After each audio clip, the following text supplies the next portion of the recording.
नमस्कार, मैं रवीश कुमार। राजनीतिक सफलता के पैमाने पर मोदी और मल्लिकार्जुन खड़गे में कोई मुकाबला नहीं है, लेकिन मल्लिकार्जुन खड़गे में ऐसा क्या है कि वे मोदी और बीजेपी के खिलाफ मोर्चा संभाले रहते हैं, अपने भाषणों में सीधा हमला करते हैं और ठहर कर अपनी बात रखते हैं।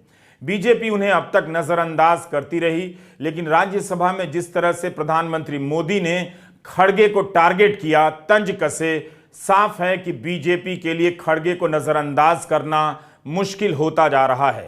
कांग्रेस अध्यक्ष बनने के बाद से खड़गे की बातों को लेकर बीजेपी ने कम ही मजाक उड़ाया।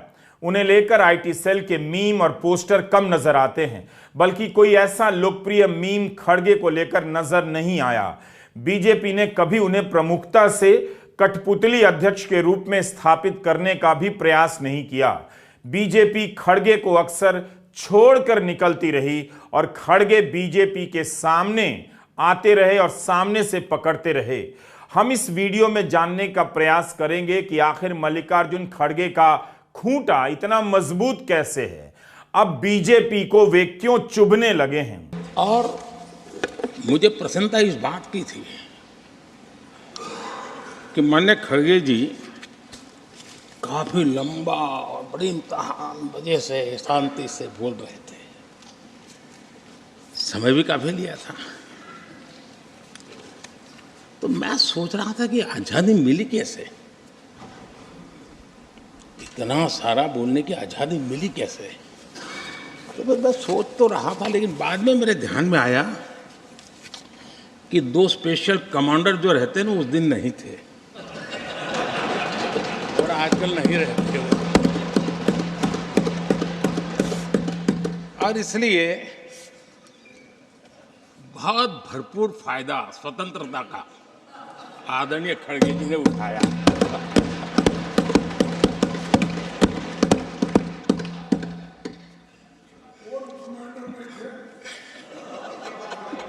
और मुझे लगता है कि उस दिन खड़गे जी ने सिनेमा का एक गाना सुना होगा, ऐसा मौका फिर कहाँ मिलेगा।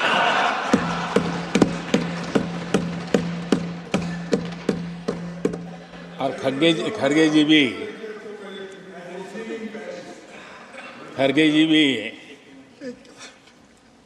एम्पायर नहीं है, कमांडोज नहीं है, तो चौके छक्के मारने में मजा आ रहा था उनको। यह सही नहीं है। कम से कम खड़गे के बारे में ऐसा नहीं कहा जा सकता कि वे कमांडर और अंपायर के इशारे पर बोलने वाले नेता हैं। उनके तमाम भाषणों को आप निकाल कर खुद सुन लीजिए, कहीं से नहीं लगेगा कि वे भाषण देने में सक्षम नेता नहीं हैं। खड़गे टेलीप्रॉम्प्टर से नहीं बोलते हैं, जबकि हिंदी उनकी मातृभाषा नहीं है, फिर भी उनकी हिंदी दमदार और खनकदार है। खड़गे केवल हिंदी नहीं, अंग्रेजी, मराठी, कन्नड़ा और दक्कनी भी धारा प्रवाह बोलते हैं। वे यह भी जानते हैं कि प्रधानमंत्री की हिंदी उनसे अच्छी है, लेकिन वे अपने मुद्दों की रस्सी से प्रधानमंत्री की धारा प्रवाह हिंदी को बांध लेते हैं। अपनी भाषा अच्छी है और हिंदी में सब कुछ बोल के हम निपटा लेंगे, तो उससे आर्थिक परिस्थिति भी बढ़ती नहीं, उसके इन्फ्लेशन भी कम नहीं होता, उससे एम्प्लॉयमेंट भी ज़्यादा नहीं होता। खड़गे साफ साफ राजनीति में भाषा और भावुकता के इस्तेमाल की सीमा बता रहे हैं। वे एक तरह से कह रहे हैं कि भाषा अच्छी है, भाषण भी अच्छा है, मगर काम अच्छा नहीं है। धोती कुर्ता में नजर आने वाले इस राजनेता ने मोदी सरकार को घेरने में जितनी साफगोई और निरंतरता दिखाई है, 10 साल में विपक्ष के खेमे से शायद ही कोई नेता उनकी बराबरी कर सकता है। भले उनकी सक्रियता से कांग्रेस के पक्ष में दलित मतदाताओं के बीच कोई लहर नहीं बन सकी, कांग्रेस का जनाधार व्यापक नहीं हुआ, बड़े पैमाने पर जीत नहीं मिली, मगर अपने भाषणों और मौजूदगी से कांग्रेस के निराश कार्यकर्ताओं का मनोबल जरूर बढ़ा देते हैं। खड़गे की पूरी राजनीति में एक अंतर और दिखेगा, वे कभी नहीं कहते कि सबसे बड़ा दलित मैं ही हूं। जिस तरह से प्रधानमंत्री मोदी कहते हैं सबसे बड़ा ओबीसी मैं हूं। राज्यसभा में प्रधानमंत्री ने उन्हें टारगेट किया लेकिन अगले दिन खड़गे बेहद नियंत्रित शैली में अपनी बात रख रहे थे। अपने राजनीतिक करियर का लंबा रिकॉर्ड सबके सामने चुनौती के रूप में पेश कर रहे थे। अरे आप बहस करो, आपकी बहस के ऊपर लोगों को कन्विंस करो। ऐसा लोगों को लगा के डरा के हमको कमज़ोर करना चाहते हैं तो हम कमज़ोर कांग्रेस वाले भी होने वाले नहीं, मैं भी होने वाला नहीं। मैं तो इतनी कठिनाई देख के एक ही घर में मेरे बाप एक बच्चे थे, मैं एक बचा, दो ही मिलके अब 83 तक मैं आया हूँ एज, और 53 साल से मैं पॉलिटिक्स में हूँ। एक इलेक्शन भी मेरी गई नहीं थी, परसों एक छोड़ के। लेकिन मेरे को भी इनडायरेक्टली गालियाँ देना, डिफेम करना, सोशल मीडिया में डालना, ये कर रहे हैं, करने दो, उनका काम है। कि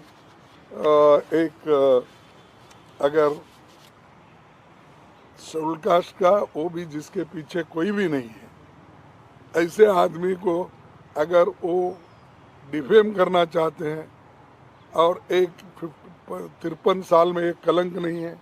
मैं 20 साल वहाँ मिनिस्टर था, 10 साल यहाँ मिनिस्टर और 8 साल अपोजिशन लीडर, वहाँ भी अपोजिशन लीडर 18 साल था। तो कोई मेरे तरफ उंगली उठा के भी नहीं बोल। अब ये लोग डराने की कोशिश कर रहे, ठीक है, डराने दो, वो बाद में की बात है। हम देखेंगे कि हम सिंपैथी नहीं चाहते, हम ऐसे हैं वैसे हैं। इसीलिए हम तो ये चाहते हैं कि जनता की भलाई के लिए इन्हों जो काम करना चाहिए वो काम नहीं हुआ। इसीलिए ये हमारा ब्लैक पेपर हम आपको प्रेजेंट कर रहे हैं। ऐसा नहीं है कि खड़गे अपनी दलित पहचान को लेकर शंकालु हैं, हिचकिचाते हैं, मगर राजनीति में वे अपना मूल्यांकन काम और बेदाग रिकॉर्ड के आधार पर भी चाहते हैं। वे साफ कर देते हैं कि उन्हें भावुकता नहीं चाहिए, किसी की सहानुभूति नहीं चाहिए। ये खड़गे का स्वाभिमान और आत्मविश्वास है। उनके भीतर असुरक्षा होती तो इसी बात पर ड्रामा पैदा कर सकते थे कि एक दलित का अपमान किया गया है, प्रधानमंत्री ने एक दलित को अपमानित किया।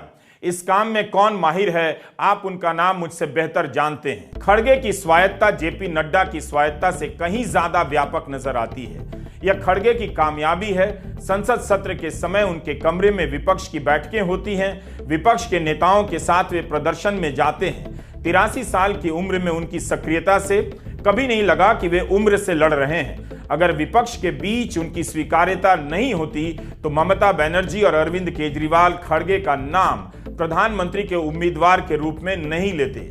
ये और बात है कि खड़गे ने इसे नकार दिया, मगर प्रधानमंत्री के उम्मीदवार के रूप में उनकी चर्चा यूं ही नहीं चल पड़ती है। खड़गे ने राजनीति में जगह अपने दम पर बनाई है। एक एक को नोटिस देना, डराना, धमकाना, उसकी दोस्ती अगर नहीं छोड़ेंगे फिर हम देख लेंगे। डर के कोई दोस्ती छोड़ रहा है, कोई पार्टी छोड़ रहा है, कोई गठबंधन छोड़ रहा है। अरे इतने डरपोक लोग अगर रहे तो क्या यह मुल्क बचेगा? क्या यह संविधान बचेगा? क्या यह डेमोक्रेसी बचेगी? इसीलिए ये आखिरी चांस है आपको वोट देने का। इसके बाद कोई वोट नहीं देगा, क्योंकि ये रशियन पुतिन का जो प्रेसिडेंट इलेक्शन होता ना, वैसा ही होते चले जाएंगे। ध्यान में आ रहा है आपको? इसके बाद नो चुनाव, उन्हें अपनी ताकत के ऊपर वो चलाएंगे, चुन के आएंगे, 200 लाएंगे, 300 लाएंगे, 400 लाएंगे, 500 लाएंगे। अगर हमारी सब 543 है तो उसको बढ़ा के फिर 600 भी बना लेंगे। तो ये संविधान की रक्षा करना, डेमोक्रेसी की रक्षा करना, इलेक्शन बार बार होना, चुनाव होना, इसकी जिम्मेदारी आपके ऊपर है। मोदी सरकार के लंबे दौर में किसी दूसरे नेता की तरफ नहीं देखना भी और ना उसके बारे में बताना गोदी मीडिया और राजनीतिक जानकारों का एक सजग अभ्यास है, ताकि आपको किसी भी तरह से विपक्ष और उसके भीतर का कोई नेता दिखाई ना दे। राज्यसभा में खड़गे ने प्रधानमंत्री के भाषण का खूब काउंटर किया। यही कारण है कि प्रधानमंत्री मोदी को खड़गे ही खड़गे दिखाई देने लग गए। लोकसभा में गौरव गोगोई ने भी काउंटर किया, मगर प्रधानमंत्री ने गौरव गोगोई को नोटिस नहीं लिया। क्या इस वजह से खड़गे अकेले बीजेपी से लोहा लेने में सक्षम नेता के रूप में अपनी जगह बनाते जा रहे हैं? शायद इस वजह से खड़गे का लगातार हमला करना बीजेपी और प्रधानमंत्री को अब चुभने लगा है। इस सदन में अंग्रेजों को याद किया गया। अब राजा महाराजाओं का तो अंग्रेजों के साथ गहरा नाता रहा था उस समय। तो आजादी के बाद भी देश में गुलामी की मानसिकता को किसने बढ़ावा दिया? जिस खड़गे को बीजेपी माइनस कर चलती थी, प्रधानमंत्री के लिए उन्हें अनदेखा करना मुश्किल हो गया है। खड़गे राजनीति में प्रधानमंत्री से सीनियर हैं, उम्र में भी, लेकिन प्रधानमंत्री ने जिस आदर के साथ उनका जिक्र किया वह भी उल्लेखनीय है। लगता है प्रधानमंत्री खड़गे के लगाए आरोपों से बचने का यही तरीका निकाल चुके हैं कि उनके भाषण को मनोरंजन घोषित कर दिया जाए, उन्हें हल्का साबित कर दिया जाए। मैं खड़गे जी का विशेष आभार प्रकट करता हूं।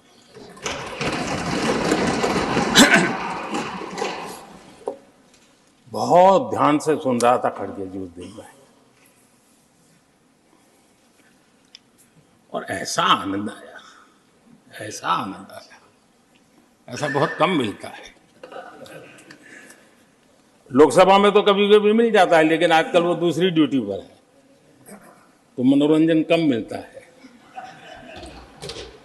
लेकिन लोकसभा में मनोरंजन जो कमी हमें खल रही है, उस दिन आपने पूरी कर दी।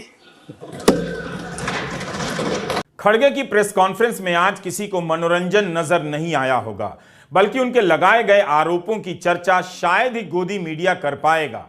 एक नेता जिसे बार बार अनदेखा किया जा रहा है, वह नेता बार बार अपने मुद्दों को लेकर सबके सामने आ जाता है। आज दिल्ली में उन्होंने कह दिया कि बीजेपी ने 10 साल में 400 से अधिक विधायकों को अपने पाले में मिलाया है दूसरे दलों से। यह कोई सामान्य संख्या नहीं। खड़गे ने इनके पाला बदलने के पीछे पैसे के लेन देन के आरोप नहीं लगाए, मगर इस संख्या से उस मुद्दे की तरफ इशारा कर दिया जिसकी तरफ राहुल गांधी भी बोलते हैं मगर कम बोलते हैं। बल्कि राहुल गांधी जहां नहीं बोलते, खड़गे उनसे भी आगे निकल जाते हैं।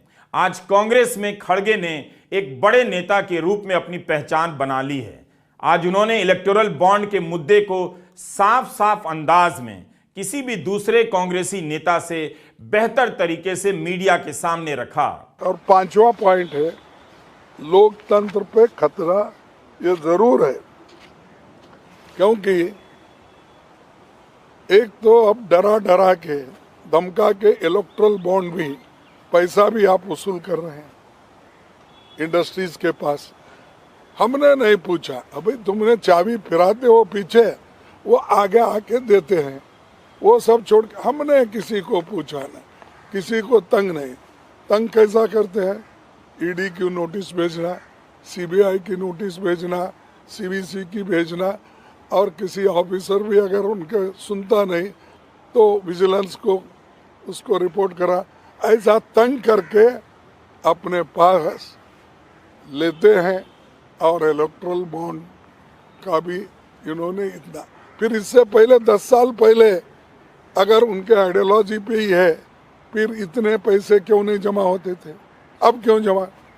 सो ये इनडायरेक्टली हरासमेंट, प्रेशराइज करके आप इलेक्शन में पैसा ले रहे हैं, और ये पैसा डेमोक्रेसी को खत्म करने के लिए यूज कर रहे हैं।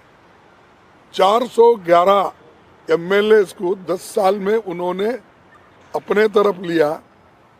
अब मैं ये नहीं कहता कितना पैसा दे के खरीदे, क्या करे, वो नहीं, लेकिन आपको तो मालूम है कितने सरकारें हमारे इलेक्टेड थे, जैसा कि मध्य प्रदेश, कर्नाटक, मणिपुर, गोवा, उत्तराखंड, ये सब आप जानते हैं कैसे गिरे ये, कि उनको इसमें डेमोक्रेसी को खत्म करना उनका काम है। खड़गे की सक्रियता की गिनती नहीं की जाती है। इस मामले में केवल मोदी की जाती है कि उन्होंने किस राज्य में कितनी रैलियां की हैं। तेलंगाना के चुनावों में खड़गे ने 20 के करीब सभाओं को संबोधित किया। जनवरी और फरवरी महीने की सक्रियता देख रहा था। 83 साल की उम्र में वे कई राज्यों का दौरा कर रहे हैं, भाषण दे रहे हैं। दिल्ली की गीता कॉलोनी की एक जनसभा में भाषण देते नजर आए तो हैदराबाद, देहरादून और भुवनेश्वर, असम के नौगांव, नागपुर और इंफाल में सभाओं को संबोधित करते हैं।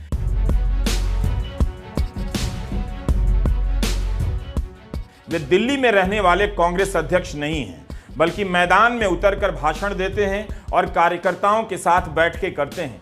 आए दिन कांग्रेस के अलग अलग प्रदेश संगठनों के साथ उनकी बैठकों और रैलियों की तस्वीरें आती रहती हैं, मगर फिर भी गोदी मीडिया अपने समय के विपक्ष के इस सक्रिय नेता को नोटिस नहीं लेता, मगर अब लेना पड़ जाएगा। बताया जाता है कि खड़गे आज तक मीटिंग में नोट्स लेते हैं, सबकी बातों को सुनते हैं। वे खांटी कांग्रेसी नेता हैं। कई बार पार्टी की सरकार गिरने से बचाने में भूमिका निभा चुके हैं। हॉकी खेला करते थे, मगर घुटने में चोट के कारण खेलना छोड़ दिया। खड़गे साहब एलओपी बन के आए। एलओपी बनने से पहले आए, राज्यसभा में एक दिन देखा मेरी सीट के पीछे वाली सीट पे एक सज्जन को मैंने धोती कुर्ते में, और धोती कुर्ते में लोग आजकल कम दिखते हैं, वो पौधी लगभग खत्म हो गई है, तो मैंने उन्हें देखा और फिर मेरे मन में भी था कि जब ये एलओपी बने तो कैसे मामला होगा। One thing I must tell you, many of us who speak about democracy in our personal lives we don't practice democracy in our everyday life. So when I went for the first time, वो 10 बजे एक meeting होती है, पौने 10 बजे leader of party political parties की strategy की meeting हम लोग कहते हैं उसको। इस व्यक्ति में मैंने एक खास चीज देखी जो मेरे अनुभव में नया था।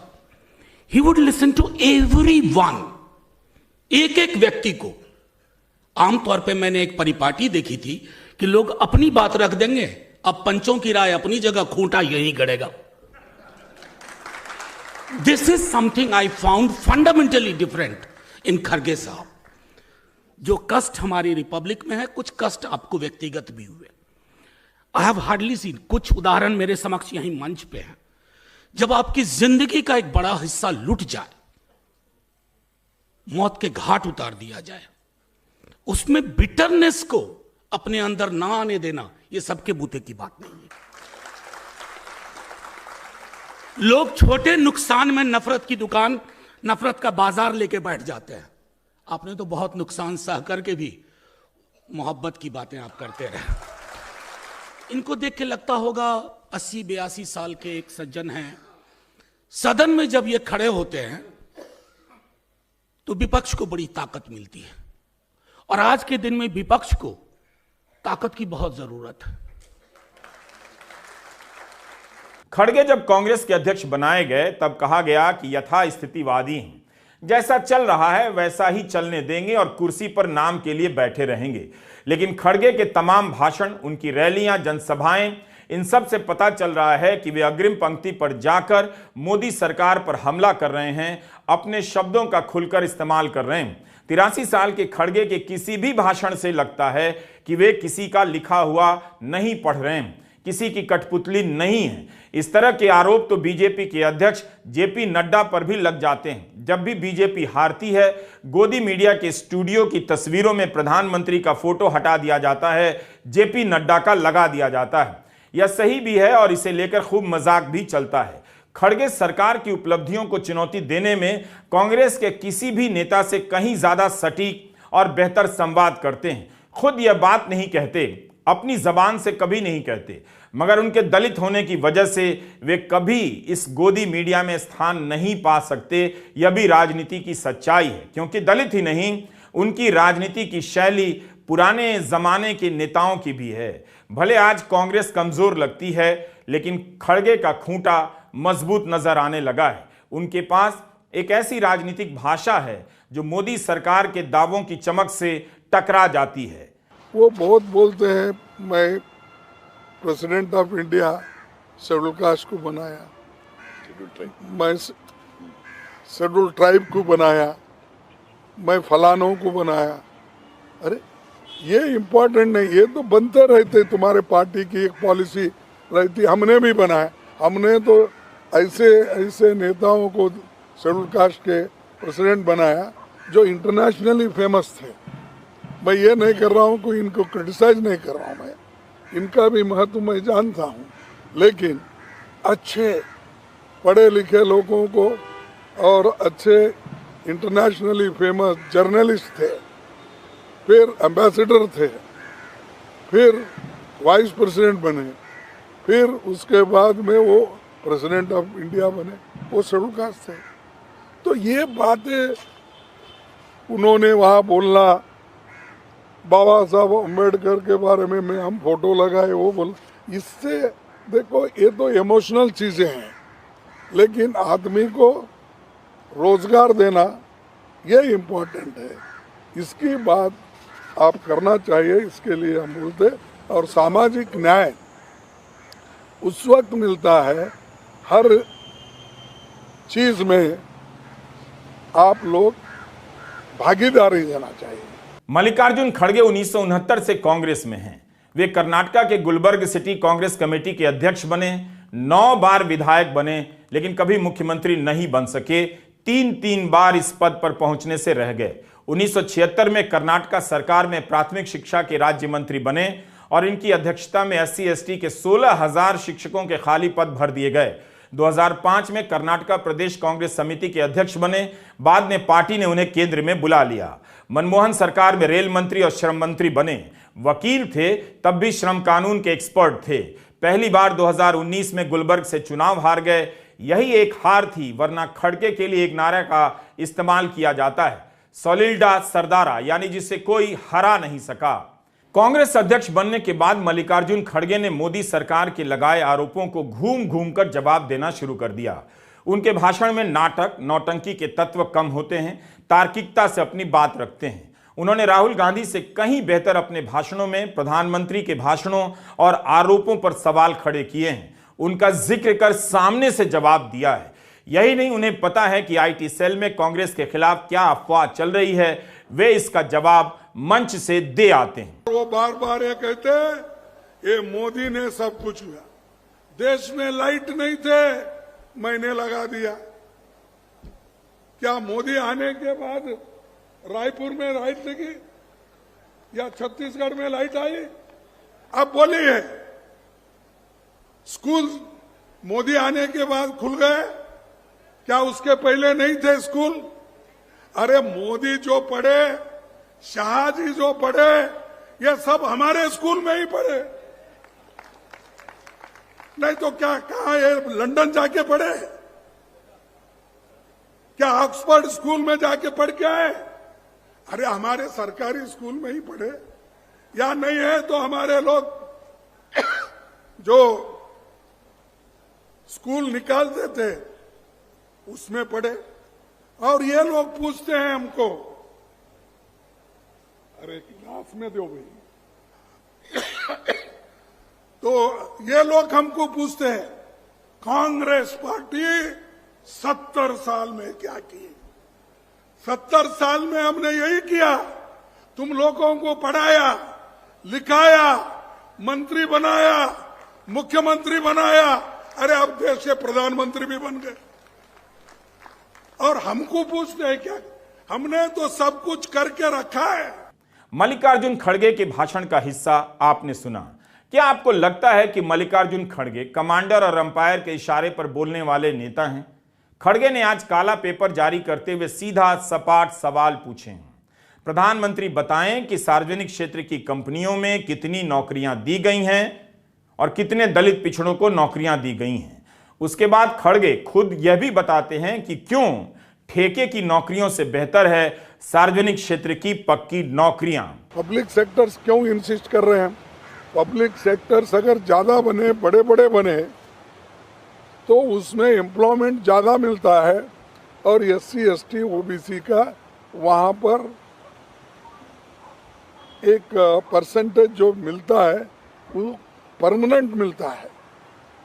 वो इधर उधर भागने की जो कॉन्ट्रैक्ट जॉब करना, डेली वेजेस करना, ये सब उसको स्थिरता नहीं देती और खास करके उनको एक स्टेबिलिटी भी नहीं मिलती।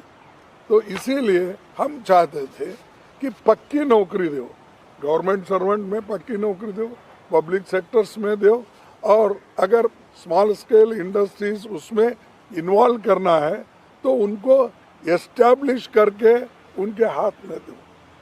जैसा आप करोड़ों रुपए बड़े बड़े कॉरपोरेट को देते हैं, थाउजेंड्स ऑफ करोड़ लोन देते हैं, क्यों नहीं इनको जितना उनके धंधे के लिए, उनके काम के लिए 5-10 करोड़ होना है तो देकर आप उनको एस्टैब्लिश करो।